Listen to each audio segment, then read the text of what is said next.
Here. Okay, so let's begin. Hello and welcome to the Museum of Latin American Arts LatinX Heritage Month. My name is Arturo Baez, Digital Education Initiative Specialist at the Museum of Latin American Art. And on behalf of the rest of the team at MOLA, I would like to thank you for joining us today as we learn more about the Latino Comics Expo. Before we begin, I would like to thank the sponsor that made this event possible and accessible. Please enjoy this trailer for the series Star Wars Vision, streaming now on Disney+.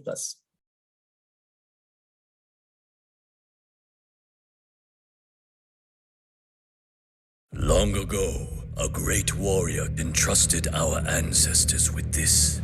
Its responsibility now lies with you.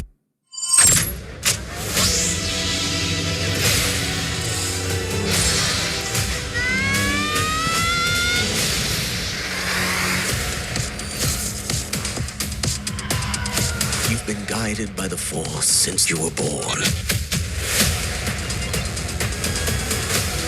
It's the first time I've confronted such darkness. Something ancient and sinister.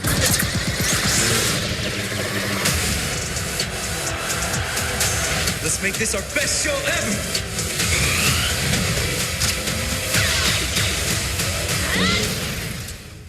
I accept this responsibility.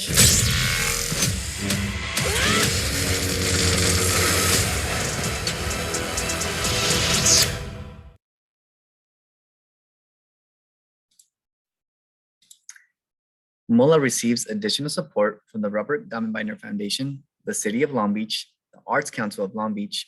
The education programming at MOLA is supported by the Norris Foundation, the Miller Foundation, the Dwight Stewart Youth Fund, and other generous individuals. Your host today is Dr. Frederick Luis Aldama, also known as Professor LatinX. Dr. Aldama is a distinguished university professor at the Ohio State University, an Eisner Award-winning author, editor, co-editor of 48 books, director of SoulCon, Brown, Black and Indigenous Comics Expo. And we're excited to be joined today by Kayden Phoenix.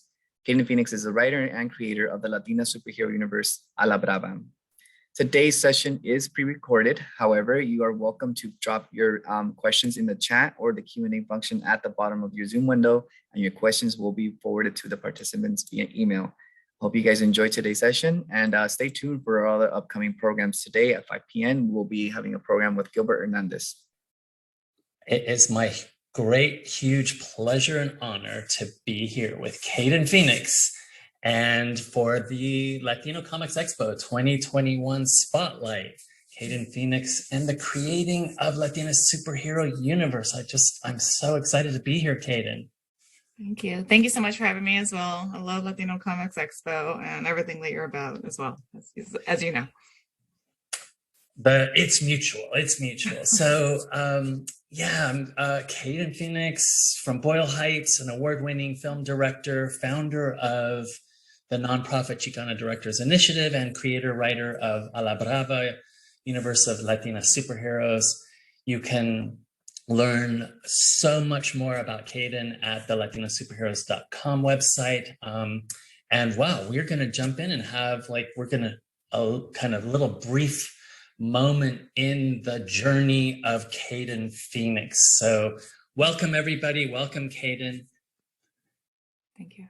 Let me ask you this, Kayden, kind of digging back into, gosh, I want to go as far back as you're, wanting to go back, but was there something when you were growing up as a kid, as a teen, where you were like, where are all the Latinas, in stories? And was there something that inspired you?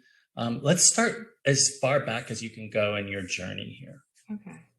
My mom inspires me, my grandma, my great aunts, everyone in my family really, really have inspired me and obviously make me who I am today just because of their leadership and their stance on equality as well. In regards to Latina representation, obviously everyone knows we do not have Latina representation. We had our Salma Hayek, and then we have our J-Lo and our Eva Longoria, and now we have like Selena Gomez, right? Like we just have our ones, if you think about it. Unfortunately, obviously we had Rita Moreno way back in the day as well. So I forgot to mention her. But, you know, like we just have our ones and we are the stereotype, you know, the typical stereotype that we see over and over again. Same thing with Latinos, to be fair. You know, they're not always the gangbanger, the cholo, the drug dealer, right? Same thing with Latinos. It's a given. We know our representation, unfortunately, of how the media wants to represent us. And for me, it was never true. You know, like I'm from Boyle Heights, like you said, so my whole community is Mexicana and Chicana, and like that's not what I've seen. That's not what I grew up. That's not my family. You know, that's not the people I see at the supermarket waiting in line. Like, and that's all. That's what it started. It was just like, why can't we be represented as we are as people? And then it's just like, okay, well, we have superheroes. Why can't Latinos be superheroes? And it was literally just that. Like, it's always why not for me. And it still holds true. It's like, why not? Why can't we be the superhero? Why can't we be the villain? Why can't we be the mentor? Why can't we be the supporting characters? And it's like, obviously we can, because that's everyone in my life, if you think of it as well in that sense. So why can't I take it into storytelling? Absolutely. Kayden, so what was it about the kind of visual arts, film in particular, as a kind of launching space for you to make a difference? Why that and not write a novel or something? Or maybe you have written a novel that I don't know about, but yeah, tell me about that. I grew up with lots of film, lots and lots of features. My grandma loved musicals, so I saw like The King and I, which is Rita Moreno, over and over again. You know, I've saw obviously Sound of Music. I know every word from every song, and lots of musicals, particularly that one of Mary Poppins. So Julie Andrews, of course, as well. And also my grandpa's side, I saw lots of westerns. On my mom's side, I saw every blockbuster movie that ever came out in the 90s. Like I'm a millennial, so I saw, and obviously animated features, very, very Disney in that sense as well. So if you think of like my superheroes, they're female and they're also, you know, with the big eyes, and they're also superheroes. They can fight, right? They will always save the day. So you think of a blockbuster, you know, like our big action blockbusters, and you think of Disney animation, the princess films. That's pretty much them put together. So that is pretty much my childhood, is the summation of my superheroes. Obviously, I just made them Latina because why wouldn't they be Latina?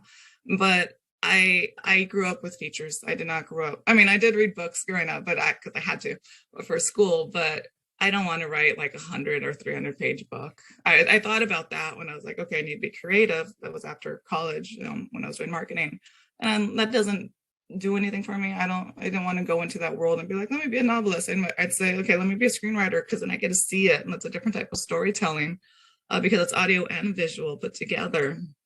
You know, and it hits a different range. It's a different type of feel as well, because you can control the medium through the music and through the actors and the expressions. As opposed to novels, you have to figure it out yourself. So it's your choice of how good of a reader you are, how good your imagination is. So I chose screenwriting, and then from screenwriting, I pivoted into comics. But it's still, either way for me, it's still storytelling. Absolutely, and so important. Really, really, like you said, we really need you. We need stories. It's not like they aren't there. It's just that there's so much gatekeeping that goes on. You know, it's like, gosh, you know, and you broke through. I mean, your A la Brava is just, it's becoming huge. It's like a kind of MCU, right? Tell us about this universe that you're creating. So my phase one of Phoenix Studios, which is my own production company or publishing company, if you will. My phase one is a universe of Latina superheroes. They're all different heritages within the word Latina. So I have my Mexicana, and then everyone else is an American Latina, but I have my Chicana, my Boricua, Cubana, my Dominican, my Tejana, not a heritage, but I like including her anyway. You know, and so it's a little bit of a range of just different tastes of our culture. And then my phase two is the universe of Latina princesses. And it's very loose, Latina princesses. Like I have an Aztec princess called Mexica. I have a space princess is the next one that I finished writing. My artist starts next month. And then my witch princess, my water princess, like literally just anything I want. And then they become a team as well, right? Called the Majestics. And then my phase three, which I haven't started yet because I'm barely in, I'm in the third one of the phase two, is my Latina Latina superheroes. And so that's a mix. That's male, female, and non-binary. And that's a team. And they're all going to cross eventually in the bigger picture. Like you said, like MCU, like Guardians will team up with the Avengers. Same thing. They will all crisscross eventually. Amazing. I love it. What a huge kind of creative superpower you are, Kayden. And tell me a little bit about your team, because as yourself, as a creative team working with others, that's pretty extraordinary as well.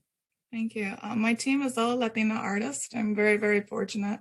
And the princesses are LatinX. I didn't want to exclude non-binary. So it's just important. We don't get seen on and off the page. We don't get seen on and off, up front and behind the camera. And it's the same point. Like, I just want equality. And so, like, if I'm gonna, I walk the walk or talk the talk, and it's true. They do amazing work. They follow literally everything. Like, those are 3 different artists for the first 5 superheroes, but it's all within the same realm. Like, it's the same tone. Because it's important, because they're in the same universe. And so little things like that, but they're absolutely amazing. They make my work look amazing. Like, they just amp it up by X amount of degrees. So I'm very, very fortunate to have them on my team. So amazing. Yes. And I've met many of them, and they're extraordinary. All of you. So has it been easy getting this kind of up and running and going, and just like shouting it from the rooftops? Tell me, like, that part of the journey. I enjoy it. It's all new to me, so I don't have a base to compare to be very honest with you. So I've enjoyed the ride. When Jalisco came out, that's the first one. That was in September 2019. And then I went to LA Comic Con. I got invited to LA. I got invited to Long Beach. And then WonderCon SDCC found me on Instagram, and they invited me to pitch, and I got a free table. And then right after that, so that was top of the year, we were in pandemic. So everything was on, obviously, as you know, everything was on pause for everyone. So I didn't go to WonderCon, I didn't go to SDCC. LA obviously got pushed, Long Beach, everything got pushed. So it was a big pause button for me, but the work continued. So Santa came out last year, Loquita just came out this year, Druka's coming out in a couple months. So we're still going, but I've been very well received. Like, I've had so much really amazing publicity, and I'm very, very fortunate. I had ABC7, Eyewitness News, ABC7 recently again when I went to El Paso Comic Con, Univision, and then Telemundo is my new one as well. So really amazing. I mean, and like lots of articles as well. But, like even Mitu did a little thing on me for Snapchat, which I thought was amazing because I don't know Mitu, and so there's little fun things like I am being looked at, and it's all based on social media because I don't really know anybody. And so it's just really, I'm very grateful for it all. Yeah. The social media platforms I think they've kind of revolutionized how, folks like you and others, how we are, how audiences are finding us and how we're finding them. Yeah. Really important. Let me ask you, you don't hold back in terms of your stories either, right? I mean, Jalisco, we've got our superhero story, but it's definitely like hitting some really deep stuff. Yeah, I mean, Jalisco has to do with the femicide going on in Mexico, and I did dedicate it to the mujeres de Juarez, women of Juarez, purposely because it is absolutely important. That's, like if I'm in Mexico, like if I'm a female and I'm female, like, well, who would I save? And hopefully if I was male, who would I save as well? But that's obviously not who they would save. But, it's just that. It's like, why aren't we getting our justice? Like the femicide's been going on since the 70s, and honestly probably before that too. That's just when it got noted, like the UN stepped in the 80s or 90s and like said, hey, Mexico, do something. And so they arrested people, and beat out a confession out of them. And then it still continues. Like 11 females are found, mutilated, tortured, etc. per day. And it still continues. And it's not just Juarez, it's all of Latin America. And here it's MMIW, like we kill the natives, like nobody cares. And so that is why it's important, and like there's nothing to hold back on. That's really the truth of how horrible we are as humans. I know it's been difficult to be with readers and audiences, especially the younger set, because of the pandemic, but have you had a chance to kind of get a feel for how younger Latinx or non-Latinx are receiving your work? Has there been something particularly exciting or surprising? I know which one they choose, which is really cool. So the first 3 are out right now, Jalisco, Santa, y Loquita. All middle and high schoolers choose Loquita, and that's because she is the high schooler herself. The rest are slightly older. And so I think it's really fun, like just, choose by consensus, they all choose that one, which is really amazing. I went to El Paso Comic Con recently, and same thing, all the younger kids chose Laquita, and they lit up and they loved that it was supernatural. She's my supernatural teen detective, like helps out ghosts and, goes up against demons. So it's really, while still going to high school, while still having her family life, etc. So it's very simple in that sense. It's not as dark toned as my other ones are, but they light up, and I think it's really just amazing to watch their faces. Like I have a little Jalisco doll. I'll show you right now. I have a little Jalisco doll. She doesn't have the blades, but like they look at it, and that's really Elena Lavila. But they look at her and they light up and they ask me if I'm selling it, and I say no. But like they're just so happy because we don't see that. We don't see a folklorico doll, which is odd. And we don't, it's all that stuff. We don't see necessarily a darker skin color either. So I appreciate that's honestly the best feeling, honestly, is seeing their reactions, seeing going right to the page and opening up and just started reading it or just skimming through it. I have no idea. But that's what it's all about, honestly, at the end of the day. Yeah, there's something about the visuals that, immediately grab, right? When they're kind of walking by your table or they're coming to meet you, if you have a comic or your action figure, and they're like suddenly stop and they have to like go for it, right? Yeah. Love it. Yeah, there's something really powerful about that, a novel, for instance. Actually, to be honest, like sometimes we go for the novel because of the cover art, right? Yeah. So really exciting. Can you share with us some obstacles overcome, things that you didn't expect, but that, you really had to, kind of really like work to overcome, whatever obstacle that might have been as a Latina creative? Oh, I don't know if as a Latina creative, I just know as a creative, like pandemic was the pause button, and we're still technically in the pause button. And all of us as creatives had to overcome it. Like our income or our influx of income has completely stopped, especially last year was a complete halt in March. I remember I went to Disney, I pitched Disney animation, and then literally the next day it was stay inside, and so it was just like a pause, like a literal pause. And obviously I was on email and we all, pivoted to Zoom. But it was just that. It's like, great, okay, I'm paused. But and then influx of money because we have no conventions, I had no comic book signings, no stores either to go to sign to. So influx of money, and then just talking to the customers, talking to the consumers, and just getting them to know about the superheroes.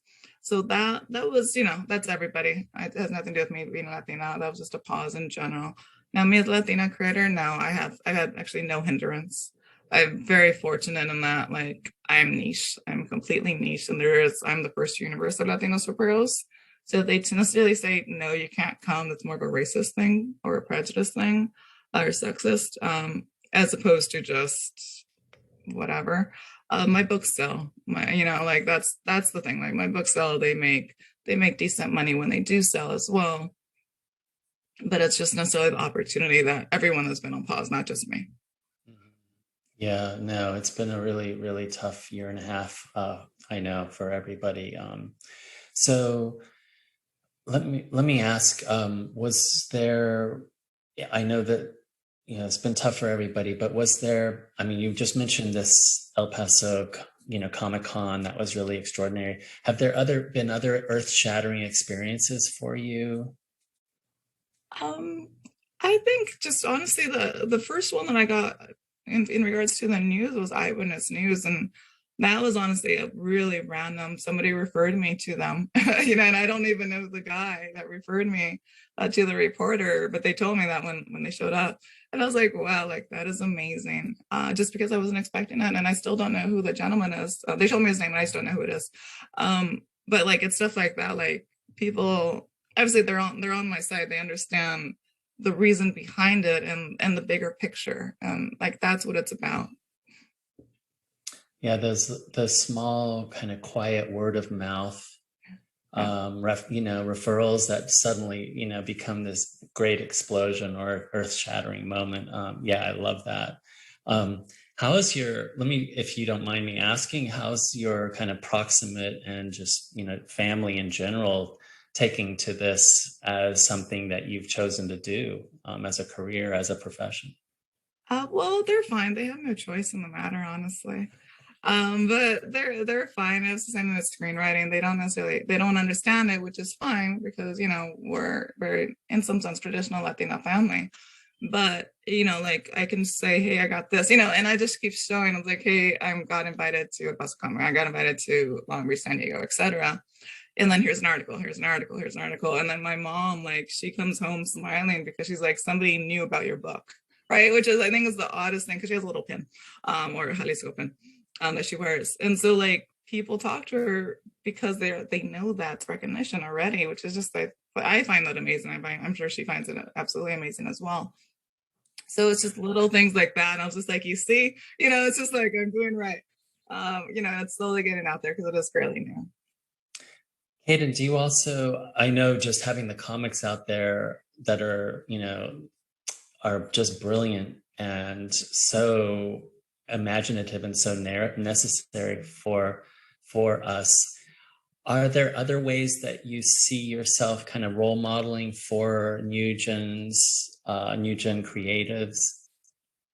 Role modeling? I just do what I want to do. I mean, I do hope that people see it as an example. Like, why wouldn't you hire a Latina? Like I just actually hired Latina artists, or I'm sorry, writers, because I'm super busy. I can't write because I have so many random things I was telling you I was doing.